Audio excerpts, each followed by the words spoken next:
Assalamualaikum warahmatullahi wabarakatuh. Bertemu lagi dengan Bu Holif. Pada kesempatan kali ini kita akan mempelajari tentang tematik kelas 6, tema 5, wirausaha, subtema 1, kerja keras berbuah kesuksesan, pembelajaran 3. Namun, sebelum kita memulai pelajaran kita hari ini, marilah kita berdoa sesuai dengan keyakinan kita masing-masing. Berdoa dimulai. Berdoa selesai. Adapun kompetensi dasar yang akan kita bahas yaitu mata pelajaran Bahasa Indonesia 3.6, mencermati petunjuk dan isi teks formulir. 4.6, mengisi teks formulir. Dan untuk mata pelajaran ilmu pengetahuan alam dengan KD 3.5, mengidentifikasi sifat-sifat magnet dalam kehidupan sehari-hari. 4.5, membuat laporan hasil percobaan tentang sifat-sifat magnet dan penerapannya dalam kehidupan sehari-hari.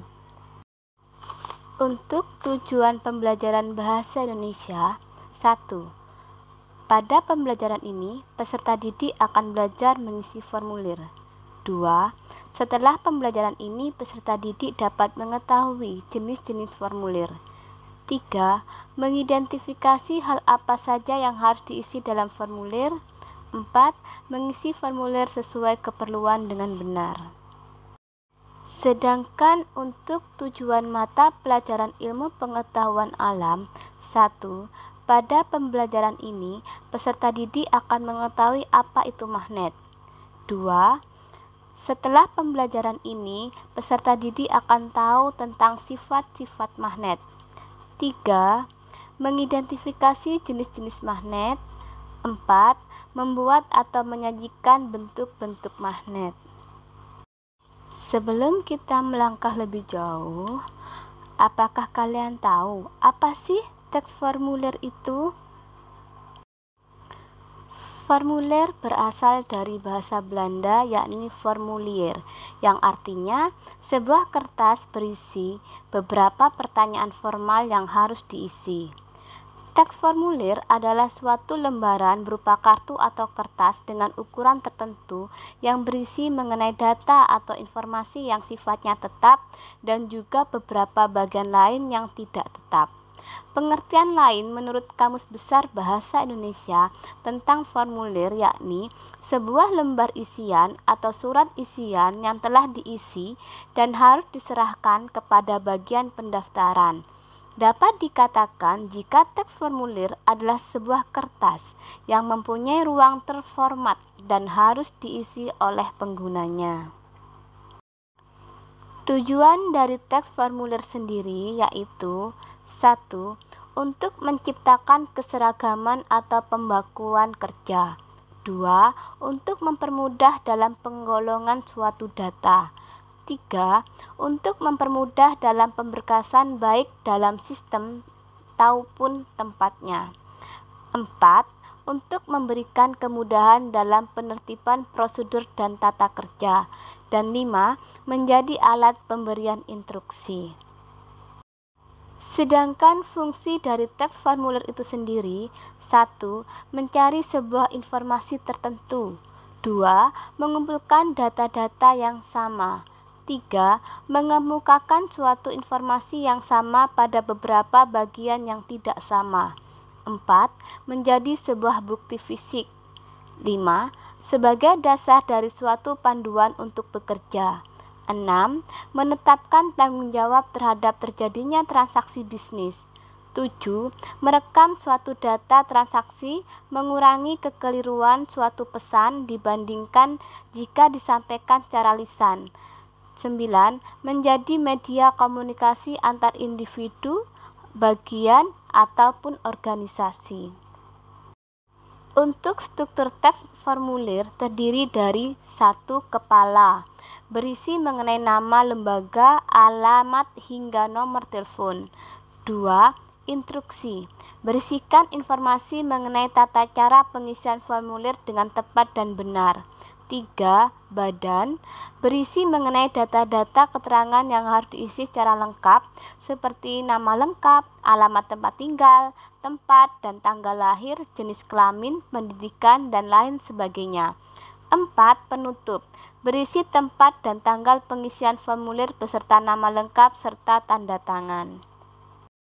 Untuk langkah-langkah mengisi formulir: 1. Baca formulir pendaftaran dengan cermat. 2. Pahami dahulu isi formulir itu. 3. Isilah dengan tulisan yang jelas dan mudah dibaca sesuai dengan data dirimu masing-masing berdasarkan ketentuan pengisian yang ada. Ini adalah petunjuk pengisian teks formulir. Isi formulir sesuai dengan data diri secara benar dan lengkap. Jenis-jenis formulir: 1. Formulir pendaftaran. 2. Kartu anggota. 3. Wesel pos. 4. Kartu pos. Dan 5. Daftar riwayat hidup. Ini adalah contoh dari bentuk-bentuk formulir. Selanjutnya kita akan mempelajari tentang magnet. Apa sih magnet itu? Pengertian dari magnet sendiri adalah suatu benda yang mampu menarik benda lain di sekitarnya yang memiliki sifat khusus. Setiap magnet mempunyai sifat kemagnetan. Apa sih sifat kemagnetan itu? Sifat kemagnetan adalah kemampuan benda dalam menarik benda-benda lain di sekitarnya. Tahukah kamu dari mana magnet berasal? Kata magnet diambil dari nama daerah di Asia, yaitu Magnesia.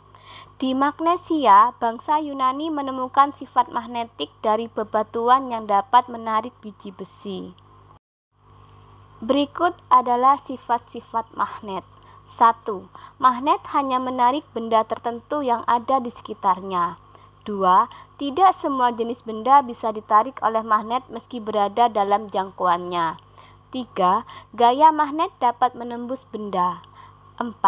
Magnet mempunyai 2 kutub, yakni kutub utara dan kutub selatan. 5. Apabila kutub magnet yang sejenis didekatkan satu sama lain, kedua kutub akan saling tolak-menolak. Sebaliknya, kutub yang berlainan akan saling tarik-menarik. 6. Medan magnet akan membentuk gaya magnet. Medan magnet akan semakin rapat jika didekatkan dengan magnet. 7. Sifat kemagnetan dapat melemah atau hilang karena hal-hal tertentu seperti sering jatuh, terbakar, atau lainnya. Jenis-jenis magnet.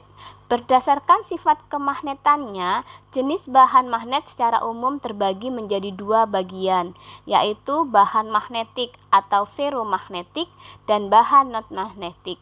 Bahan magnetik atau ferromagnetik. Ferromagnetik adalah benda yang dapat ditarik dengan kuat oleh magnet.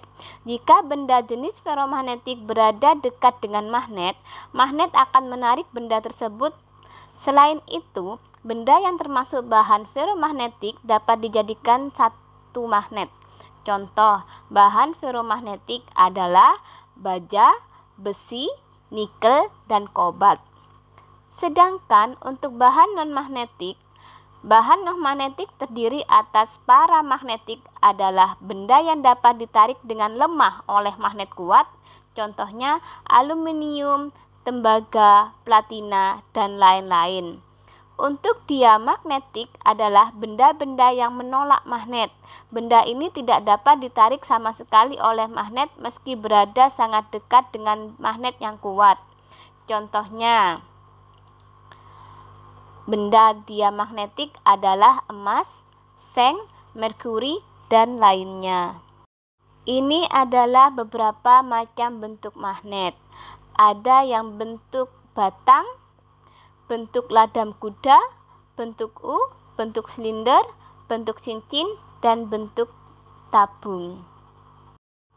Adapun cara membuat magnet dibedakan menjadi 3, yaitu yang pertama, magnet dibuat dengan cara digosok, kedua, magnet dibuat dengan cara dialiri listrik atau elektromagnetik. Dan ketiga, magnet dibuat dengan cara induksi. Manfaat magnet dalam kehidupan sehari-hari yang sering kita lihat adalah magnet bisa digunakan untuk kompas. Yang kedua, untuk speaker. Ketiga, perekat kotak pensil. Dan keempat, mainan kulkas. Serta banyak lagi manfaat magnet dalam kehidupan sehari-hari yang kita ketahui di luar sana. Sampai di sini pelajaran kita hari ini. Semoga apa yang Ibu sampaikan dapat bermanfaat untuk kalian semua. Sampai bertemu lagi pada pembelajaran berikutnya. Terima kasih. Assalamualaikum warahmatullahi wabarakatuh.